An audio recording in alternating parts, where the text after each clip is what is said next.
ஃப்ரெஷ்ஷான மசாலாவ மணக்க மணக்க வறுத்து, கூட கொஞ்சமா பூண்டும் சேர்த்து அரைச்சி, கடைசியா நல்லா வெந்துட்டு இருக்கக்கூடிய சிக்கன்ல அப்படி தூவி, ஒரு பெரட்டு பெரட்டுனீங்கன்னா, நல்ல ஒரு காரசாரமான மணக்க மணக்க சுவையான சிக்கன் வறுவல் ரெடி. ரொம்ப ரொம்ப அருமையா இருக்கும். எப்படி செய்யறதுன்னு பார்க்கலாம். வெல்கம் டு டுடே சமையல்.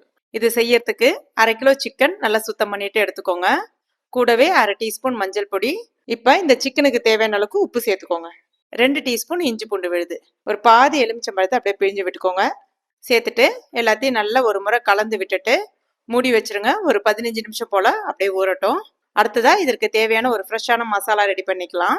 2 ஏலக்காய், ஒரு சின்ன துண்டு பட்டை, 2 கிராம்பு, 1 டீஸ்பூன் கொத்தமல்லி விதை, 1 டீஸ்பூன் மிளகு, 1 டீஸ்பூன் சீரகம். இது எல்லாத்தையும் சேர்த்துட்டு ஸ்டவ் மீடியம் ஃப்ளேம்ல வச்சு நல்லா வாசனை வர்ற அளவுக்கு கருகிடாம இந்த மாதிரி வறுத்துக்கோங்க. இதை இப்ப ஈரம் இல்லாத ஒரு மிக்சி ஜார்ல சேர்த்துட்டு இப்ப பாருங்க இந்த மாதிரி ரொம்ப நைஸான பவுடரா அரைக்கணும்னு கிடையாது. இப்ப இதுல 1 டீஸ்பூன் மிளகாய் பொடி. ரொம்ப காரம் உங்களுக்கு அதிகமா இருக்கிற மாதிரி இருந்ததுன்னா 1/2 டீஸ்பூன் சேர்த்துக்கோங்க, சரியா இருக்கும். ஏன்னா மிளகு காரம் இருக்கு. 15 பல்லு பூண்டு தோல் உரிச்சிட்டு சேர்த்துக்கோங்க. ஒரு பல்ஸ் மட்டும் விட்டு எடுத்துக்கோங்க. இது இப்ப அப்படியே தனியா இருக்கட்டும். சருமம் மற்றும் முடி சம்பந்தமான பிரச்சனைகளுக்கு 100% இயற்கையான முறையில் தீர்வு தரக்கூடிய நம்முடைய ஜோஸ் ஆர்கானிக் ப்ராடக்ட் உங்களுக்கு ஏதாவது தேவைப்பட்டதுன்னா ஸ்க்ரீனில் தெரியக்கூடிய வாட்ஸ்அப் நம்பர் இல்லைன்னா வெப்சைட் அட்ரஸ்க்கு போய் நீங்கள் பர்ச்சேஸ் பண்ணிக்கலாம். தேங்க்யூ. அடுத்ததான் ஒரு கடாயில் 2 டீஸ்பூன் எண்ணெய் சேர்த்துக்கோங்க. எண்ணெய் காஞ்ச பிறகு ஒரு பெரிய வெங்காயம் நீல வாக்கில் கட் பண்ணிட்டு அதையும் சேர்த்துக்கோங்க. இப்போ வதக்க ஆரம்பிச்சிருங்க. வெங்காயம் நல்ல பொன்னிறமாக சிவந்து வரணும், அப்போதான் நல்லா இருக்கும். இப்போ பாருங்க இந்த மாதிரி. இந்த ஸ்டேஜில் நம்ம ஊற வச்சிருந்தோம்ல அந்த சிக்கன் அதையும் இப்போ இது கூட சேர்த்துட்டு எல்லாத்தையும் நல்லா ஒரு முறை கலந்து விட்டுக்கோங்க. ஒரு 5 நிமிஷத்துக்கு நல்லா வதக்கி விட்டுக்கோங்க. கொஞ்ச நேரத்திலே அந்த சிக்கன்லேருந்தே கொஞ்சம் தண்ணி விட ஆரம்பிக்கும்.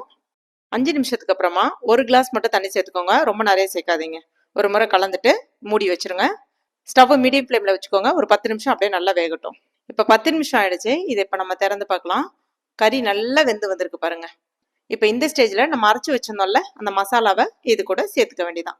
சேர்த்துட்டு ஒரு முறை நல்லா கலந்து விட்டுக்கோங்க. இந்த ஸ்டேஜில் உப்புலாம் கரெக்டாக இருக்கான்னு செக் பண்ணிக்கோங்க. மசாலா சேர்த்துட்டு ஒரு 5 நிமிஷம் நல்லா கலந்து விட்டுக்கோங்க. இருக்கட்டும், எண்ணெய் பிரிஞ்சு வரட்டும். கடைசியாக கொஞ்சமாக கொத்தமல்லி இலையை தூவி விட்டுட்டு ஸ்டவ் ஆஃப் பண்ணிவிட்டு ஒரு பாதி எலுமிச்சம்பழத்தை அப்படியே பிழிஞ்சு விட்டுக்கோங்க.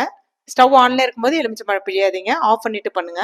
இப்போ ஒரு முறை கலந்து விட்டுக்கோங்க. அவ்வளோதான். மணக்க மணக்க சுவையான நல்ல காரசாரமான சிக்கன் வறுவல் ரெடி ஆயிடுச்சு. கண்டிப்பாக இந்த ரெசிபி உங்கள் வீட்டில் ட்ரை பண்ணி பாருங்க, ரொம்ப சூப்பராக இருக்கும். ட்ரை பண்ணிட்டு எப்படி இருந்துச்சுன்னு மறக்காம எனக்கு கமெண்ட் பண்ணுங்க.